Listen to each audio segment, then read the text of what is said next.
Tayo ilibet at cancel nga ang papuntang Lipa. Kaya balik tayo. So yan. Oras ngayon alas 12. Magandang tanghali sa lahat. Ingat po. At kaya may pupuntahan lang. Ako ay bibili muna ng prutas at na-cancel nga yung kukuha kami sana ng retriever at aking susunduin si Mrs. So yan mga ka-vlog. Pakita-kits tayo sa may palengke ng Garcia. Tayo ng prutas. Ang aking anak kasi nag-iyan ng prutas. Babalikan natin si Kuya yung aking binibili ng prutas dito. Okay. Kaya yun.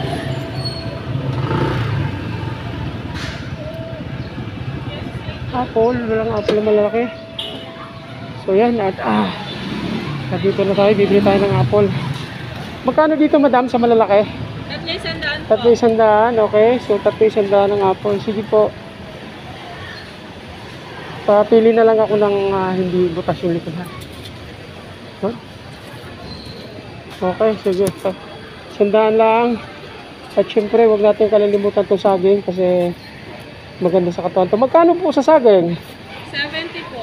70 ang kilo ng banana dito sa Garcia. So ayan. Kukuha tayo na pili ng kainin ngayon.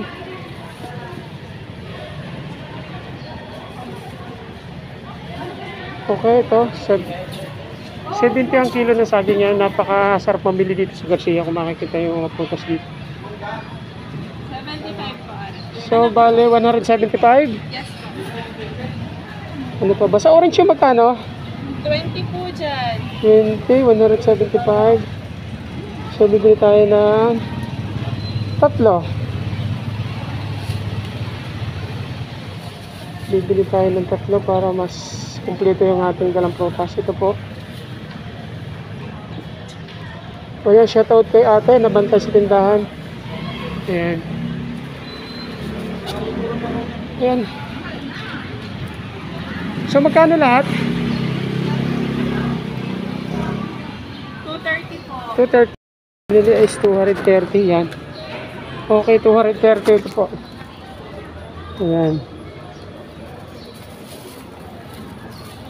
Okay, thank you, thank you. Thank you po. Shoutout kay ate. Ate, anong pangalan nyo? Camille po. Shoutout po kay Camille yan. Sa taga Padre Garcia. Ayan. Thank you. Aday na po sa inyo. Aking live, ang aking vlog. Maraming salamat po and then God bless. Maraming salamat po sa nagpa-follow ng aking page at nag-subscribe ng aking YouTube channel. Maraming salamat po.